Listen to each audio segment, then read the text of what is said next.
বন্ধুরা, আপনারা যদি স্কিবিডি ইউনিভার্সকে জেনে থাকেন তাহলে আপনারা জানবেন যে পুরো স্কিবিডি ইউনিভার্সের মধ্যে জিম্যান এবং সায়েন্টিস্ট স্কিবিডি টয়লেটের মতো আর ভিলেন কেউ নেই। কিন্তু এই দুটো ভিলেনই সব থেকে প্রথমে একটি সাধারণ মানুষই ছিল, কিন্তু কোনো কারণে এরাই মানুষের সব থেকে বড় শত্রুতে পরিবর্তন হয়ে যায়। এবং এই দুটো ভিলেনের জন্যই টাইটান টি-ম্যান, টাইটান ক্যামেরাম্যান এবং টাইটান স্পিকারম্যানকে একেবারে একসাথে আসতে হয়, যার ফলে মানবজাতি আবার সুরক্ষিত হয়ে যায়। এমন পরিস্থিতিতে এমন প্রশ্ন ওঠা স্বাভাবিক যে একটি সিরিজের মধ্যে দুটো মেন ভিলেন তো হতে পারে, কিন্তু ওই দুটো ভিলেনের মধ্যে কোন ভিলেনটি সব থেকে বেশি পরিমাণে শক্তিশালী? বন্ধুরা, কি হবে যখন এই দুটো টাইটানের মধ্যেই একে অপরের সাথে লড়াই লেগে যাবে? বন্ধুরা, আজকের এই ভিডিওতে আমরা জানার চেষ্টা করব জিম্যান এবং সায়েন্টিস্ট স্কিবিডি টয়লেটের সাথে যদি লড়াই লেগে যায় তখন ওই লড়াইকে কে জিতবে। বন্ধুরা, আজকের এই ভিডিওটা অনেকটাই বেশি পরিমাণে ইন্টারেস্টিং হতে চলেছে, তাই বন্ধুরা ভিডিওটাকে শেষ পর্যন্ত দেখতে ভুলবেন না।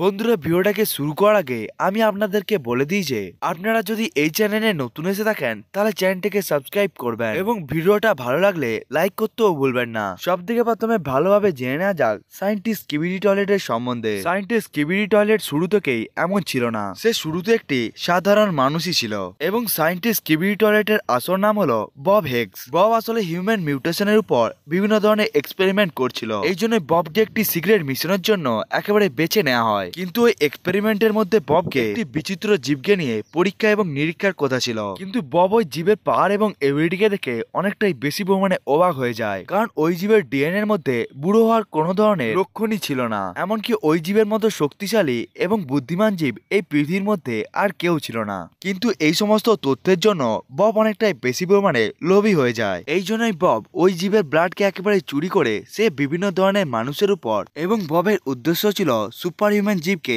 একেবারে তৈরি করা। কিন্তু সে একদিন ওই স্যাম্পলকে নিজের বডির মধ্যে ইনজেক্ট করে নেয়, কিন্তু সে একটি সুপার হিউম্যানে পরিবর্তন হওয়ার জায়গায় সে একটি সুপার ডেভিল সায়েন্টিস্ট স্কিবিডি টয়লেটে একেবারে পরিবর্তন হয়ে যায়। এবার জিম্যানের অরিজিন সম্বন্ধে জেনে নেওয়া যাক। পুরো স্কিবিডি টয়লেট ইউনিভার্সের মধ্যে জিম্যানের মতো রহস্যময় ক্যারেক্টার আর কেউ নেই, কারণ জিম্যান সব থেকে প্রথমে একটি সাধারণ মানুষই ছিল যে সবসময় নিজের সাথে একটি সুটকেসকে নিয়ে ঘুরে বেড়াতো। এমনকি জিম্যানের সাধারণ জীবনযাপনও অনেকটাই বেশি পরিমাণে রহস্যতে ঘেরা ছিল, এবং একদিন বড় একটি স্কিবিডি টয়লেটের হাতে একেবারে মার খাওয়ার পর সে মারা যাওয়ার জায়গায় সে সমস্ত স্কিবিডি টয়লেটের লিডার জিম্যানে পরিবর্তন হয়ে যায়। জিম্যান আসলে কোনো প্রকার সায়েন্টিস্ট তো ছিল না, কিন্তু জিম্যান চালাকি এবং ধূর্ততার দিকে মহারত অর্জন করেছিল। এই জন্য জিম্যান অনেকগুলো টাইটানকেই একেবারে ধোকা দিয়ে দিয়েছিল। বন্ধুরা, জিম্যানই হলো সেই স্কিবিডি টয়লেট যে টাইটানদের কাছে সব থেকে বেশি পরিমাণে প্রবলেমকে নিয়ে এসেছিল। এবার এই দুটো ক্যারেক্টারের পাওয়ার এবং এবিলিটিকেও একেবারে জেনে নেওয়া যাক। সায়েন্টিস্ট স্কিবিডি টয়লেটকে আমরা সব থেকে প্রথমে দেখতে পেয়েছিলাম স্কিবিডি ইউনিভার্সের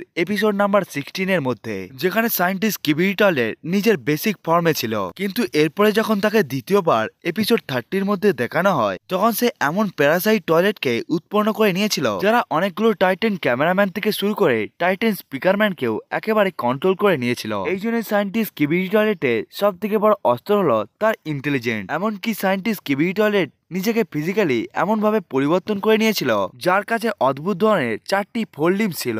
এমনকি এর কাছে টয়লেটের মতো দেখতে হওয়া সিটসও রয়েছে, যেটি সায়েন্টিস্ট স্কিবিডি টয়লেটকে যে কোনো লয়ের মধ্যে অনেকটাই বেশি পরিমাণে সাহায্য করে। এবং সায়েন্টিস্ট স্কিবিডি টয়লেটের হিম লিঙ্কস গুলো মাকড়সার পায়ের মতো একেবারে হয়ে থাকে। এরপরে সায়েন্টিস্ট স্কিবিডি টয়লেট অনেকটাই বেশি পরিমাণে স্পিডে যে কোনো জায়গায় দৌড়ে চলে যেতে পারে। এবং সায়েন্টিস্ট স্কিবিডি টয়লেটের ফোল্ডেমস গুলো ক্র্যাবের মতো অনেকটা বেশি পরিমাণে শক্তিশালী এবং মজবুত হয়ে থাকে, যার ফলে সে তার শত্রুদেরকে নিজের হাতের সাহায্যে একেবারে কেটে আলাদা করে দিতে পারে। এবং এর স্পিকারের মতো দেখতে হওয়া টয়লেট সিটগুলো খুবই বেশি পরিমাণে শক্তিশালী সনিক ওয়েভকে তৈরি করে, এবং এই সমস্ত সনিক ওয়েভগুলো এতটাই বেশি পরিমাণে শক্তিশালী হয়ে থাকে যে যার ফলে তার শত্রুরা এই অ্যাটাকের প্রভাবে অনেকটাই দূরে গিয়ে পড়ে যায়। এসব ছাড়াও এই দানবটি নিজের চোখের মধ্যে দেখা লেজারের দ্বারা লেজারকেও একেবারে প্রডিউস করতে পারে। এমনকি সে নিজের টেন্টিকলকে ব্যবহার করে বিভিন্ন ধরনের লেজারকেও একেবারে প্রডিউস করতে পারে। এবং সায়েন্টিস্ট স্কিবিডি টয়লেট নিজের বাম চোখে থাকা লাল চোখের দ্বারা খুবই উত্তপ্ত লেজার বিমকেও একেবারে উৎপন্ন করতে পারে।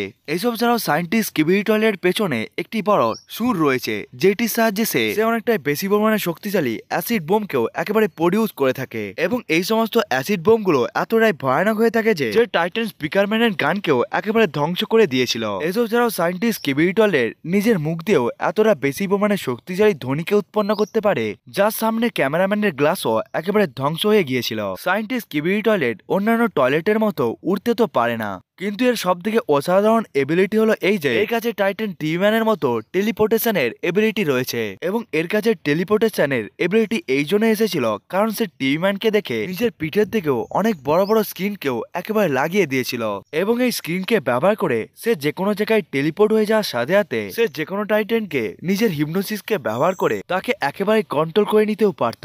এসব ছাড়াও সায়েন্টিস্ট স্কিবিডি টয়লেটকে অনেক স্কিবিডি টয়লেটের গডফাদার মনে করা হয়। এই জন্য তার একটি ইশারার জন্যই পুরো স্কিবিডি টয়লেটের আর্মিও তার কাছে একেবারে এসে যায়। এবার জিম্যানের পাওয়ার এবং এবিলিটির সম্বন্ধে জেনে নেওয়া যাক। জিম্যানকে আমরা সব থেকে প্রথমে দেখতে পেয়েছিলাম স্কিবিডি টয়লেট ইউনিভার্সের মধ্যে এপিসোড 7 এর মধ্যে, যে সমস্ত টয়লেটের মধ্যে সব থেকে বড় এবং সব থেকে শক্তিশালী ছিল। কিন্তু শুরুর দিকে জিম্যান শুধুমাত্র নড়াচড়া করেই অনেকগুলো ক্যামেরাম্যানকেই একেবারে মেরে দিতে পেরেছিল, কিন্তু এপিসোড 12 এর মধ্যে জিম্যান একেবারে আপগ্রেড হয়ে গিয়ে সে নিজের চোখকে ব্যবহার করে একেবারে লেজার বিমকেও প্রডিউস করতে থাকে এবং এই লেজারগুলো এতটাই বেশি পরিমাণে শক্তিশালী হয়ে থাকে যে যার সাহায্যে সে সমস্ত টাইটানদেরকে একেবারে মারার সাথে সাথে সেই এবিলিটিকে বড় বড় বিল্ডিং কে ধ্বংস করার জন্য একেবারে ব্যবহার করে থাকে। জিম্যান হলো এমন একটি স্কিবিডি টয়লেট যে নিজেকে সব থেকে বেশি পরিমাণে আপগ্রেড করতে পেরেছিল।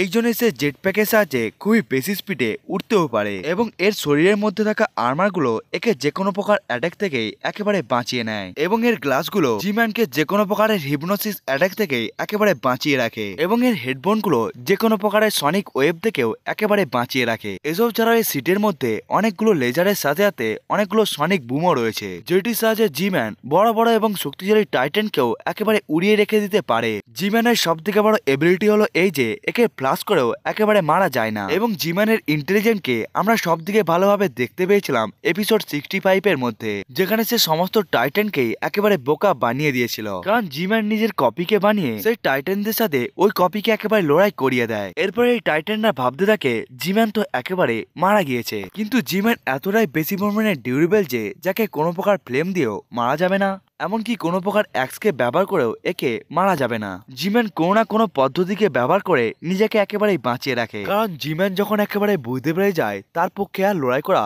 সম্ভব নয়, তখনই সে ওখান থেকে একেবারেই পালিয়ে যায়। অর্থাৎ সমস্ত পয়েন্টগুলোকে লক্ষ্য করলে আমরা দেখতে পাবো যে এই দুটো টাইটানই কারো থেকে কম নয়, কিন্তু এই ব্যাটেলের মধ্যে একটি ভিলেনই জিততে পারবে এবং আমরা সবাই জানি যে সায়েন্টিস্ট স্কিবিডি টয়লেটের কাছে সমস্ত ধরনের টাইটানের পাওয়ার এবং এবিলিটি রয়েছে। সায়েন্টিস্ট স্কিবিডি টয়লেট জিম্যানের মতো উঠতে তো পারে না, কিন্তু টেলিপোর্টেশনকে একেবারে টক্কর দেওয়া ফাস্ট মুভ করা ক্যারেক্টারদের জন্য অনেকটাই অসম্ভব একটি কাজ। এসব ছাড়াও সায়েন্টিস্ট স্কিবিডি টয়লেট সমস্ত ধরনের স্কিবিডি টয়লেটকেই একেবারে কন্ট্রোল করে থাকে এবং সায়েন্টিস্ট স্কিবিডি টয়লেটের জন্যই পৃথিবীর মধ্যে এতটা বেশি পরিমাণে স্কিবিডি টয়লেটের উৎপত্তি হয়েছিল। এসব ছাড়াও সায়েন্টিস্ট স্কিবিডি টয়লেট নিজের ইনভেনশন প্যারাসাইট স্কিবিডি টয়লেটকে ব্যবহার করে সে যে কোনো প্রকার টাইটানকেই একেবারে কন্ট্রোল করতে পারে। এসব ছাড়াও লেজার বিম এবং অ্যাসিড মিসাইল একে অনেকটাই বেশি পরিমাণে ঘাতক বানিয়ে দেয় এবং সায়েন্টিস্ট স্কিবিডি টয়লেট অনেকটাই বেশি পরিমাণে জোরে সাউন্ডকে প্রডিউস করে সে জিম্যানের গ্লাসকেও একেবারে ব্রেক করে দিতে পারে। এই জন্য সায়েন্টিস্ট স্কিবিডি টয়লেট অতি সহজে জিম্যানকে